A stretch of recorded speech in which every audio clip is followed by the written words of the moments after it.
Hello there, my friends. So today I want to talk about a D&D tip of the day, and for me that is depth of character. So what I'm trying to do with my students when I teach D&D is get them to concentrate on why their characters are doing what they do. Now, at first, these are middle school kids. They just want to be a different character, and I get that. They want to have that experience where they're not themselves and they get to do whatever they want, preferably kill all the bad guys. But what if you weren't a murder hobo? Okay, what if you like you're not a character in a video game like Fallout New Vegas here, where you just run around shooting things. That's not the objective. The objective is to solve a problem. Now, violence could be one solution, but it doesn't have to be. Sometimes there's another option. Sometimes peace is an option, right? Like my fifth grader said one time, peace was never an option. Well, sometimes it is. And so when I DM, I almost always, have a nonviolent way for the characters to resolve a situation. They almost never go for it. Nobody's caught on yet, but I always present that possibility. And the great thing about D&D is that the players can bring about possibilities that I had not considered. And that's the fun part, right? That's the really fun part is when they get into these social interactions where there might have been a combat and they talk their way out of it with that high charisma character or a lucky die roll. But also back to the original thought, which was depth of character. Let's say, so I was thinking about a character. I had a friend who played a half orc, and now half orcs, of course, are almost always big and bad and physical. So you have like a half orc barbarian. Well, what if you had a half orc who wasn't, who was tough, but preferred not to use violence?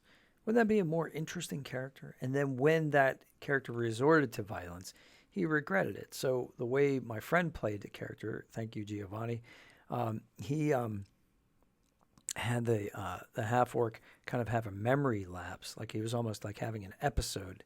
And so when he woke, he would wake up and there would be all this carnage, and he would say, "Oh my gosh, did I do it again?" Almost a werewolf kind of experience where one transforms into a beast, and then when one gains one's rational mind back, you have to deal with the consequences. Far more interesting than just playing a die rolling, okay, here's combat, here's what I rolled, how much damage do I inflict onto the next victim. But also I was kind of thinking of along those lines, what if I played a half orc who was strong, but his second skill was intelligence? So he's a very intelligent but strong. And so everyone's expecting him to do half orc things like lift heavy objects and get into melee combat with enemies.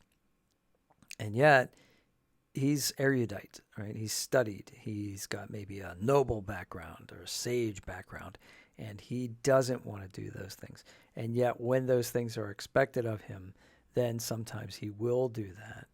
And I thought, well, that would be a much more dynamic character, the intellectual but capable of being brutal character. And these, this is the thing I'm trying to emphasize with my students is that through these characters, through this game, you can experience many different sides of your own character, and especially for kids that are of like, fifth through seventh, eighth, ninth grade, they're developing their personalities, right? They're trying to decide which parts of their character they like the best, or maybe it's the first time they're starting to learn that they can control their character. They can make choices. They can pause and decide. And through role play, I think that gives them the possibility of investigating that idea where they can choose a certain response to a situation without just instinctively relying on whatever their innate feelings, characters, emotions are at that particular moment.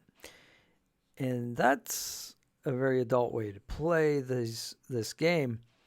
and kids may not even be aware that they're doing it, but I think it's could be a constructive experience in teaching D&D to kids. So that's your D&D moment for the day.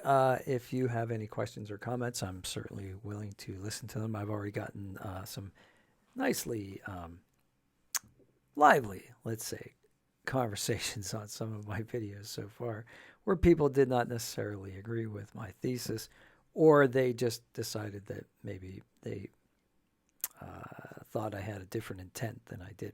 But in any event, it's really interesting to talk to people about Dungeons and Dragons and what it can be used for. So I hope you enjoy this series. If you do, of course, smash like, because that helps bring it to other people. And you can subscribe if you want to see more of my stuff. Look forward to talking to you in the comments. Have a great day, and we'll see you on the next one.